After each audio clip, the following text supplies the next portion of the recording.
who Jamal Green is.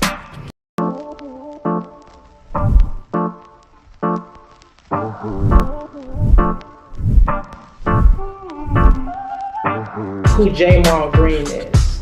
He's me, he's you, and he's everyone that's crying for change in the community. When you want to talk about violence, you got to talk about the economics, not police. Hey, everybody.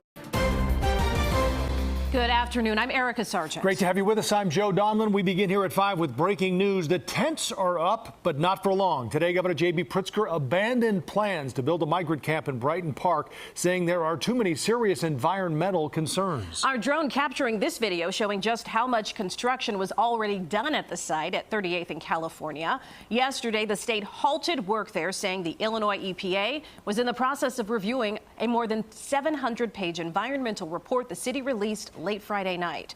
The report describes mercury found in the soil there, which the city says has since been removed. Other issues the city claims were covered by 6 inches of crushed gravel. Then today, the state says the site, which the city chose, is a no-go. So how did this all come to be? CBS 2 political reporter Chris Ty live for us in the newsroom with what this does to the relationship between the governor and the mayor, and also what's next for migrants in Chicago. Chris? Joe and Erica, winter starts in 16 days. The promise by Mayor Johnson has been to have a more formal plan in place by that date. Today, a setback served up by the state as the clock ticks and the temps fall. I'm moving with incredible expediency. That urgency dealt a blow Tuesday by the governor, who at 10 a.m. said their plan by EPA had been to review. It's a 700-plus page document that was delivered to them. So they're making sure that they're doing a thorough job. An hour later, a knockout punch for Brighton Park's chances of ever housing migrants at this already built out and paid for migrant base camp. Pritzker's head of the Illinois EPA writing current and planned site conditions do not adequately reduce risks of human exposure to known and potential environmental conditions. The governor adding we will not proceed with housing families on a site where serious environmental concerns are still present. My administration remains committed to a data-driven plan to improve the asylum seeker response, and we will continue to coordinate with the city of Chicago as we work to expand available shelter through winter. The state of Illinois knew that this assessment was happening and felt confident enough to continue to build on this site and to go into a contract with Garda World. That's the company that built out the camp. So what's the mayor's plan B? As other folks have asked for plan B, I've been planning for plan B, C, and D, and F, E, and F from the very moment that I became the mayor of the city of Chicago. No specific plan B was offered, but former UIC political science professor Dick Simpson says what this does offer up is a glimpse into what friction between a Democratic governor and a Democratic mayor looks and sounds like. The relations between Brandon Johnson and Governor Pritzker are a little tense. They're not on the same page. The city needs more money. The state has less to give. So there's tension. His tension, the mayor says base camps are just part of his larger plan, as are brick and mortar options, though, again, he did not elaborate on where those sites might be. Back to the drawing board for the political hot potato as once again, winter arrives in 16 days. We are in a state of emergency. Chicago, I am appalled at what's going on in our city. I'm sickened at what we're going through right now with the migrant crisis. A lot of you guys have approached me on the street. You guys have stopped me to tell me your concerns. I've done my best to try and stay focused on all the things that I'm doing on the entrepreneurial level, on a small business level, on a real estate level. And I've done my best to try to allow the administrations to handle this crisis without adding more pressure onto them with my voice. Now, the reality is that we are in a crisis. We have thousands of migrants that have come to the city of Chicago over the past year. We have spent over $700 million this year on this crisis.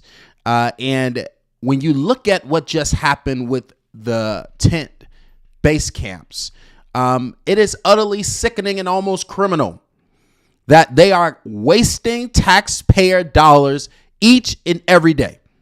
While people who have been here, people who have suffered for many years, people who have longed for development, people who have wanted those abandoned schools they shut down in 2013 to turn into grocery stores, to turn into manufacturing hubs, to turn into community centers, places for young people to go. People all over the city who have been looking for jobs, who have been looking for houses, the homeless people who I had to sleep outside with just a couple years ago during the polar vortex because they wouldn't even open up the police station to them. The people who are actually homeless, the 65,000 people who are homeless, living in homes where there's not even a bed that they can sleep in. 20,000 homeless youth who are without housing, who are without jobs, without support. DCFS not having enough resources or not doing their jobs to make sure that young people who are wards of the state have even an ounce of support. And then you have the migrant crisis. The migrant crisis in which Joe Biden has allowed this crisis to get to this point. And the Texas and Republican governors said, okay, you guys don't want to deal with this crisis. We're going to bus them to the sanctuary cities. And now the mayors and governors of these sanctuary cities are opening their arms and opening our pocketbooks, our taxpayer dollars. When folks have been suffering in these neighborhoods for years and years and years to come. And what kills me is that everyone talks about their plight. When the Asians stepped up and said that folks were hating on them during COVID, they got an anti-Asian hate bill. When the Latino community steps up and says, we want support, they get support. When every group of people talk about their issues, somehow they get no pushback. But when black people step up for themselves and say, hold on, this is our land. We wanted something in this school for us, for our children. We wanted to make sure that our homeless people got housing. Then somehow they want to turn around and say we're xenophobic and we're anti-migrant. Black folks have never been anti-anybody, because if we were anti-anybody, we'd be anti the people that have done the most wrong to us all of these years. So when we look at the migrant crisis, what's crazy about this is that they have opened up our pocketbooks with open arms to allow the migrants to come into our cities. And the poorest people in the city, they have to put more poor people. They're trying to dump them on top of the poor people that's already here and without resources, giving them the priority of our resources, the priority of housing, the priority of work permits, the priority of the jobs in the most distressed industries, the priority of healthcare, the priority of education. And the people who have been here are being just stumped over. And so, yes, people will have a problem with that. Yes, residents who are paying taxes each and every day, who have ancestors who have been treated like nothing in this country. Yes, they're going to have a problem with that. These people come over, right, the border, and they can use the asylum seeking law to come into America and get all of the resources. That's ass backwards. We have to really address our priorities in America, and our priorities need to be the very people in these communities who need support. Now, let me say this, right? And this is about the migrant tent camps. I am utterly sickened that even when the Democratic governor and mayors say, hey, we'll welcome these people in, you don't even have a place for them. That makes it even worse, because you didn't even have a place for the 65,000 people that are homeless in the city of Chicago. But yet you're trying to find a place for the 22,000 migrants that have come here. That's ass backwards again. And then what's worse is that instead of say we can't take any more, instead of say we're going to put a cap on the amount of people that's coming to the city, instead of say let's keep these buses rolling to a city that can take them, you're going to build tents in the winter, in the cold, on contaminated soil. So you can sit here and act like we care about migrants when you really care about your political agenda to create a new voter base for the Democratic Party. Now, the reality is that this migrant tent camp was a terrible idea from the beginning. It's a terrible idea where Garda World, who has the contract to build these tents, is the same company that they use to transport migrants from other cities. So they are transporting migrants to the cities and building tent camps and getting $31 million a month to run these tent camps. Garda World, this is a backroom deal to continue taking taxpayer dollars for the very people that are in office. Our elected officials are getting are backdooring us, taking our dollars, giving money to these contractors. Why, if you care so much about the city of Chicago, why couldn't you give a contract to the residents of the city of Chicago to build some housing for the migrants or build some tent camps? But yet you give an out-of-town company tens of millions of dollars to come into Chicago, where they transported the migrants in the first place, to build these tent camps. Let's talk about these tent camps. The contract for Garda World says that the tent camps can only keep people warm 37 degrees and higher. Have you been to the city of Chicago? Who are the people in these departments in the city that's negotiating these contracts? Because they're covering their ass. They're saying to you, if someone die, it's not on us, because our tent camps can cover 37 degrees or higher. Do we not have a polar vortex? Do we not have, it's 37 degrees today. Do we not have degrees under 37 degrees? So you are going to risk your political future by allowing migrants to be in tents in the winter and the cold and die on your watch. But you care about the migrants. You want them to be a part of your city. You want to welcome them in to be your new tax base and your new voter base, right? Then comes, you want to build these tent camps and you sign a deal with the landlord for the land for $91,000 a month. Who's negotiating these deals? Let me just be transparent and say, I own commercial and residential property. They could have spent the last 6 months retrofitting properties if they really wanted to move this agenda. But instead, they thought that building tents that has no return on our investment. We're spending hundreds of millions of dollars to build tents and think this is a good quality of life for the migrants that you supposedly care about. That is utterly disgusting. Now, you sign a lease for $91,000 a month for this landlord without doing your due diligence to even have an environmental report. So how do you sign a deal with somebody to lease or purchase land and you don't even do an environmental report before you purchase it? I mean, that's real estate 101. So you sign the deal, you start building the tents, you bring the tents in, you start construction, you spend millions and millions of dollars, and then the environmental report finally comes in to show you that this land is contaminated. And now the governor steps in and says, I don't want to go down with Brandon Johnson, so I'm going to stop this project. This is utterly disgusting. I want to talk about, let's see what J.B. Pritzker had to say about this project. And the governor did not hold back his criticism of how the city has been handling the crisis, saying the state has been offering assistance and living up to its end of the deal. We're stepping in here to try to help and accelerate this process. It isn't moving fast enough. That's why you're seeing people still on the street, and we just can't have people on the street. This is a humanitarian endeavor. We cannot have people freezing on the streets of Chicago as we head.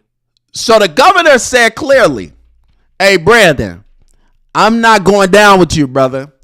You're not going to allow these tents to get put up and allow these migrants to be dying on the streets, because he knows that if one of these migrant families and these kids die in these tents, They're coming for J.B. Pritzker and Brandon Johnson. Both of you are going down. So the governor says he really uses the environmental report as a way to stop this project. That's really what happened, because he knew it was a bad idea in the first place, but yet he wanted to step back and allow Brandon Johnson to lead in this crisis. But let me just say this. There's been no leadership in this crisis. I want to be clear here. There's been no leadership in this crisis. From the very beginning, there's not been a plan to deal with these migrants. These migrants have been sleeping all out of police stations. I went to the police station last week. I was utterly disgusted. If I was anywhere in the police department working, I wouldn't work under them conditions. How the migrants are sleeping all inside the police stations. It's utterly disgusting, but yet you wouldn't let homeless people who are actually residents sleep in the police stations. We'll get to that later. So now, this is from the beginning. They sleeping at police stations. They sleeping on the streets. They came here because you told them that you will welcome them and give them the resources. But the reality is you don't have any, because you don't even give the resources to your own residents. So we've spent $700 million. Where's this money? Audit. We need an audit. We need an audit to really show where every single dollar has went. We just wasted $1 million on this migrant tent camp. And guess what? It's not happening. Millions of dollars. The landlord, where's the agreement? Let's see the lease agreement we have with this landlord to see if we have to even pay him for the rest of this lease. We have expended millions of dollars on this tent camp, this horrible idea from the beginning. And we have nothing to show for it. We have wasted $700 million on this migrant crisis. And these people are laying on the street and police stations, and you ain't got nowhere for them. But yet $700 million have went out the door? Where is this money? Who is getting this money? And I guarantee you, if you follow the money, you can go straight to their campaign donations. You can go straight to their pockets to show that these very people, because the landlord of the person who got the contract for the tent camp just so happened to be a donor of the mayor of the current mayor administration. So we got to stop playing games with real life situations. This situation has really hurt residents and strained residents, and you're going to put us in a position where somehow, let me also say this. I'm gonna step back, because the community deserves some support. There is no reason why the community should step up and say this shouldn't happen, but yet you should step on them and say it is. Here's the community stepping up about this. Hundreds of residents in Brighton Park marched against that planned tent camp to house migrants in their neighborhood. Let's go to Alyssa Donovan. She's live in Brighton Park with more. Yeah, Ben and Lourdes, the city has signed a deal to lease this vacant lot here in Brighton Park, and they plan to build the first tent city for migrants on the property. But residents who live in the area not happy about these plans, hundreds taking to the street today to protest. There are so many places out there. Why Brighton Park? Around 200 people marched down the streets of Brighton Park on Friday. We say no! Protesting plans by the city for their neighborhood to house up to 2,000 migrants. At a community meeting last week, residents voiced their concerns, but some feel their opinions were not considered. Things are being pushed on people's throats without us having a say-so. That's my main beef, not having a chance to have a say-so in what's going on here. The city has signed a lease on the vacant privately owned property at the corner of 38th Street and California for $91,400 a month. They're planning to build the first of Mayor Johnson's migrant tent cities on the land. We say no! Residents are concerned about safety and the impact on their homes and families. When you're going to have these many people here during the day, they have nothing to do. What are they going to be doing during the day or in the evening? So, what kills me about this tent camp situation, I'm going to get off this tent camp and get all the way to this migrant crisis, is that no one around the administration said this was a terrible idea. What type of people are in City Hall right now to say that we're going to build tents and to house migrants in the winter? And then you are signing contracts. So there's another tent camp that they're looking at on 115th and Halston. And on 115th and Halsted and Roseland, a 99% predominantly black community, they're trying to put a tent camp there and throw over 3,000 migrants in that location. Now, what's crazy to me about that is that you did the same thing with this. You signed a deal to purchase this land. This is a purchase. The city purchased this land without an environmental report. So you don't know how contaminated this land is. But yet you just want to throw these migrants somewhere and expend billions of dollars while the people in these very communities are suffering. Let me come back to this migrant crisis and why this is so crazy. Let me just say this. Black people are the most welcoming people in the world. I'm going to be honest. We're forgiving, we're welcoming, we're loving.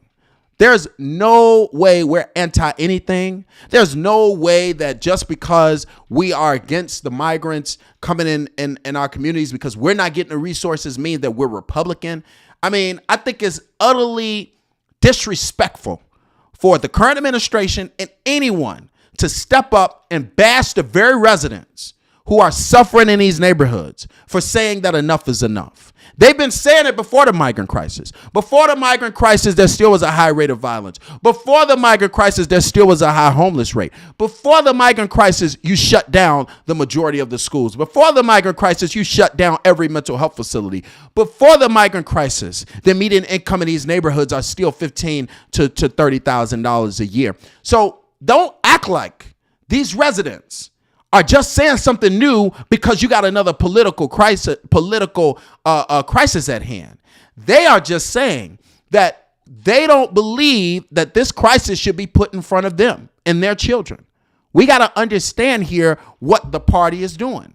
The party is really creating a new voter base because what's going to happen is they're going to give them the pathway to work and they're going to start paying taxes and they're going to say that people that pay taxes should vote and they're going to pass bills to do so.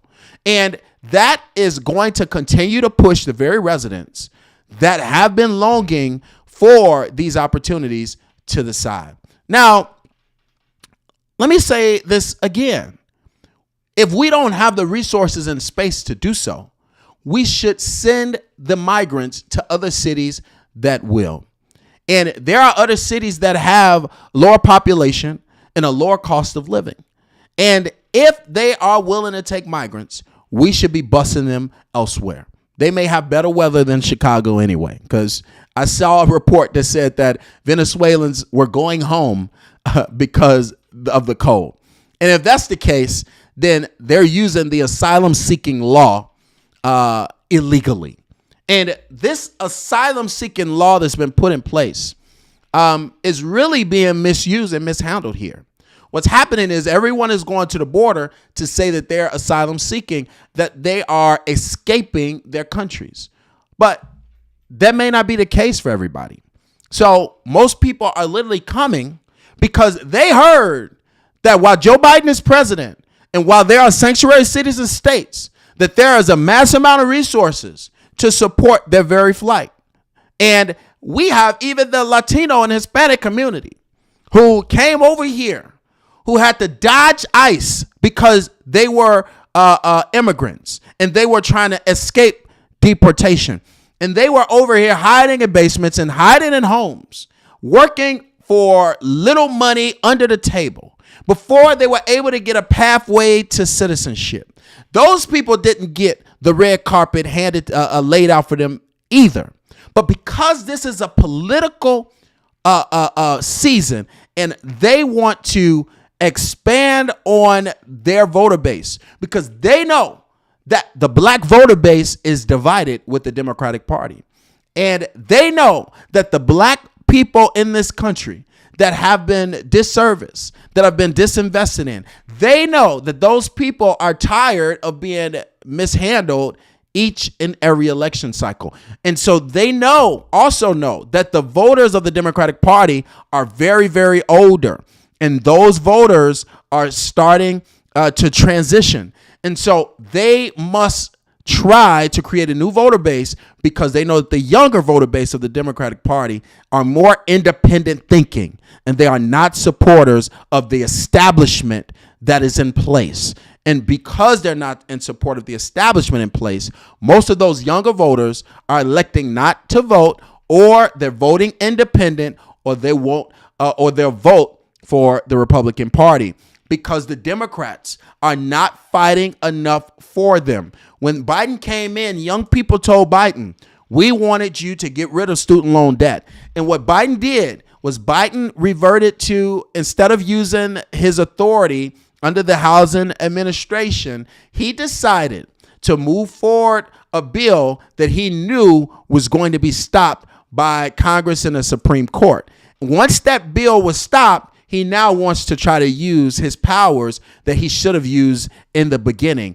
But he is not wiping away all the student loan debt as many of young people should. Many young people stepped up and said, Joe Biden, we want to increase minimum wage. Joe Biden promised them that he would give them a $15 minimum wage. He never has included it in any of his budget negotiations. So a lot of the younger people of the Democratic Party who want cannabis legalized, who want a higher minimum wage, who want student loan debt, wiped away. Those younger people are not supporting him in the establishment. They're going to have real problems come this election, even with Trump as the nominee. And so we got to be honest with ourselves, and we got to be honest and say, now with this migrant crisis happening, now that has eroded more of the folks who actually have allegiance to the party. Now you are messing with your older voter base who supports you. The older black women who go out and vote for the Democratic Party are in their neighborhoods right now fighting the migrant crisis in these sanctuary cities, and that's going to hurt the Democratic Party. So let me just say this, and let me be transparent. I'm independent, right? Most of the time, of course, I lean Democrat, but I'm independent. And I'm independent because there's never been a party, right, that has supported our interest, the interests of black people in America. And we are tokenized. And so I believe that either party, both parties, should have an agenda that speaks to us, and black people have their right to choose who they support.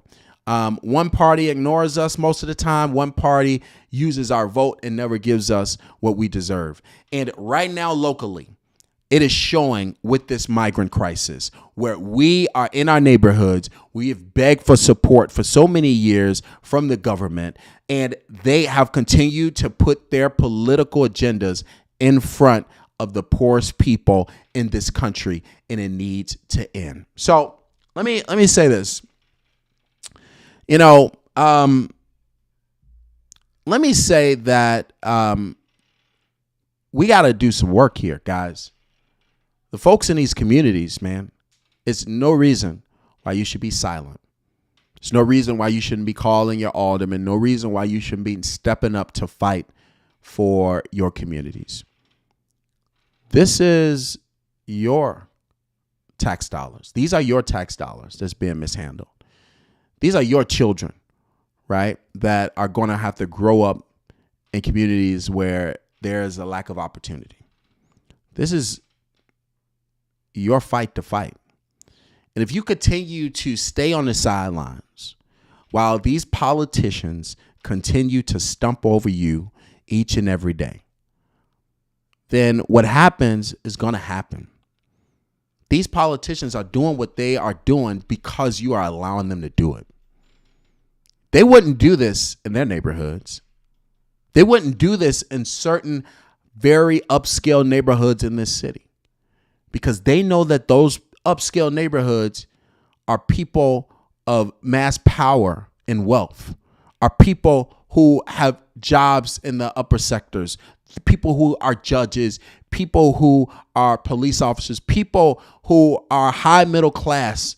And when they live in those neighborhoods, they know, the politicians know, that they can't come in their neighborhoods and drop off thousands of migrants and build a shelter, because those very people in those neighborhoods won't allow it. Those very people in those neighborhoods have too much power and money. And those politicians are scared of people with power and money. But they'll take the most vulnerable communities. They'll take the poorest communities, the people that they know don't have money and power or voice. and they will come in your communities and take your land, take your grocery stores, take your school buildings, and retrofit them into anything that they feel that they should without your voice, without your care, and they don't care if you die or survive. And so those people in those neighborhoods, I'm speaking to you. Don't let them stomp on your voice. Don't let them come in your community and tell you what they're going to do. Don't let them come into your community and tell you that they're going to put a shelter in the middle of your community, but they couldn't even give you a grocery store. Don't let them come in your community and tell them we're going to shelter 3,000 migrants in your community. That is a food desert. That you're drinking from lead pipes in because we got the most lead pipes on the south and west side of Chicago that's never been changed.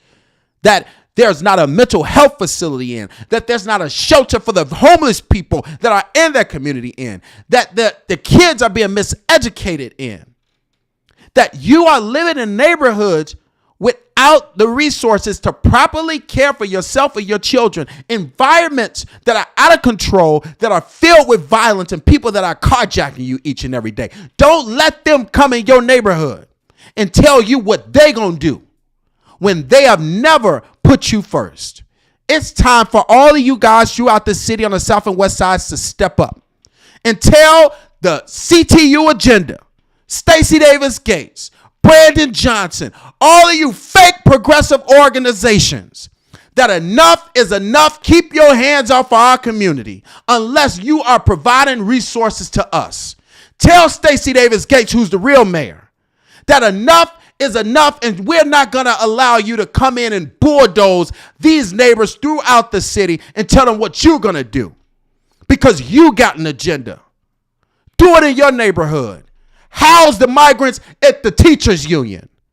Go into the upscale neighborhoods and tell them, go up north, go up to the upscale neighborhoods and tell them that they got to house thousands of migrants. I don't see it happening. So at the end of the day, those folks in the most vulnerable neighborhoods, it's time for you to step up and say enough is enough. These are your communities, and you have a right to step up and say that enough is enough. So I'm going to end with that because I want y'all to understand that they are misusing our tax dollars. You pay taxes and you're living in a community where you don't have a quality of life worth for nothing. You pay taxes and they're wasting your tax dollars on tents that they can't even use. Tents they can't even use. Millions of dollars worth of tents and construction that they can't even use. Your tax dollars pay for that. Your tax dollars are paying for the migrant crisis while the migrants are laying in police stations, barely eating, and they don't have anything. They're not getting a good quality of life, but yet they care about them. All of the money that you are paying in taxes is going to Garda World. This company that's coming in, that's transporting migrants, coming in, building migrant tent camps and charging us $1,000 a day to transport migrants, charging us $575 per kid to watch the migrants, charging us thousands to feed them. They're raising all of their prices so that they can put all their millions of tax dollars in their pockets, and we're allowing these politicians to do it. Enough is enough. We spent $700 million. We shouldn't spend another dollar on this crisis. Joe Biden ain't coming to save you, Brandon, JB. He ain't coming to save y'all. And so y'all better make sure that y'all have a real good plan on how you're going to stop using hundreds of millions of dollars of our tax dollars for this crisis, or your political futures are at stake. So you better be ready for it, because the people in these communities are not going to sit by idly and allow you to continue to fuck them, and you don't even have any lube. Peace. I'll talk to y'all another time.